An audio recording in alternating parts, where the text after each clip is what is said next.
Hi everyone, my name is Amanda Christie and I'm the communications staff with Bloor Street United Church.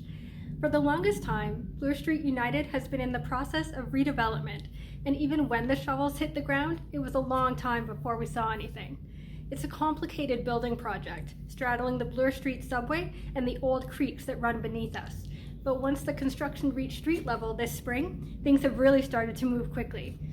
So, I asked the chair of our Redevelopment Steering Committee, Michael Hilliard, and our minister, the Reverend Douglas duCharme, to join me on the construction site to answer a few of your questions. Let's see what they had to say.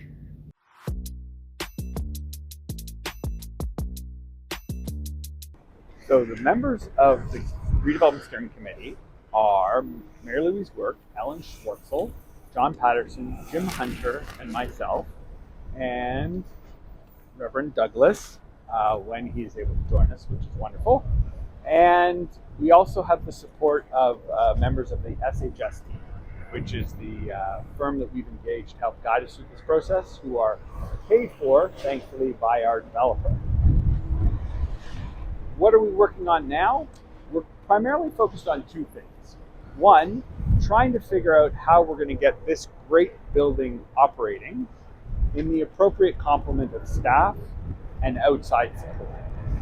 So we're trying to figure out what that future might look like so that we can come back to the congregation and give them the ideas of their consideration. So that's one of the bigger tasks on which we're focused right now. The other focus is ensuring that our future tenant, the United Church of Canada, as well as the Anglican Church of Canada and the Presbyterian Church of Canada, are excited and satisfied with progress and feel like their needs are being met in anticipation of moving in. So that is the second question. And then the third question around timing. This is always a hard question.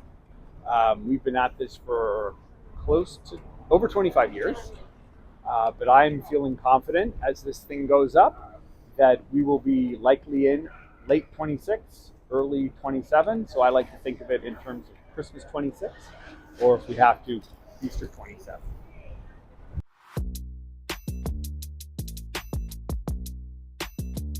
The future look of the building is actually an excellent question. I have the great fortune of having a nice little collection of renderings that from time to time I share when I'm talking about redevelopment. And I think it would be a great idea, prompted by this question, to get those up on a website so that we can all enjoy the beauty and frankly the hard work of the Design Advisory Committee, sort of putting this design together and what we're going to have the fortune of moving into in the years to come.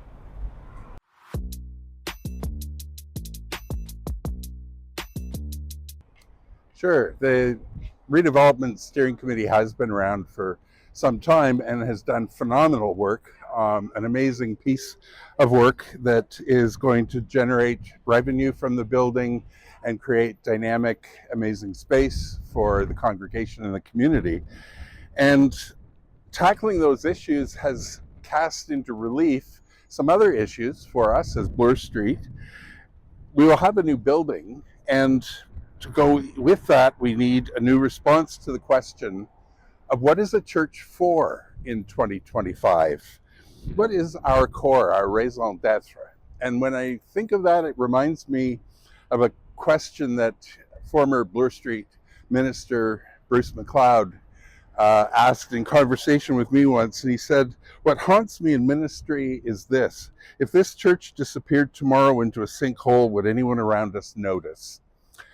I think the transition team's work is exactly about that. It's about developing an authentic and faithful and compelling answer to that question so that there's absolutely no doubt that if this church, Bloor Street, fell into a hole one day, people would miss it. People would have a place in their life that was empty. And we are filling that with vision and hope.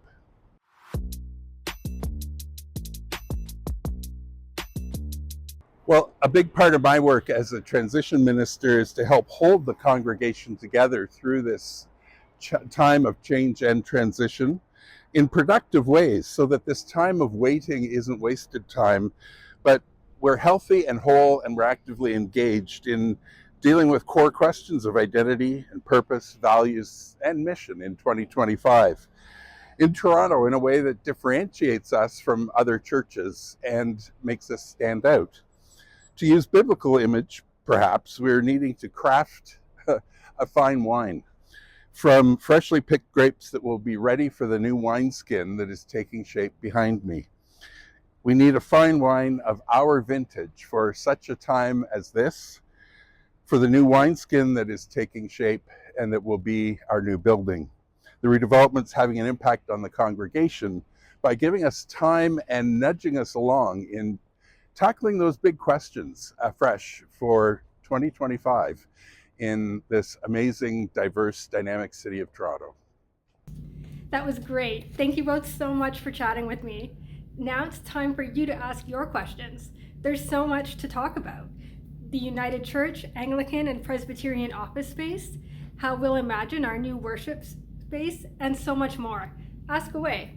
We'll be back at the corner of Bloor and Huron with Michael and Douglas for more Ask Me Anything.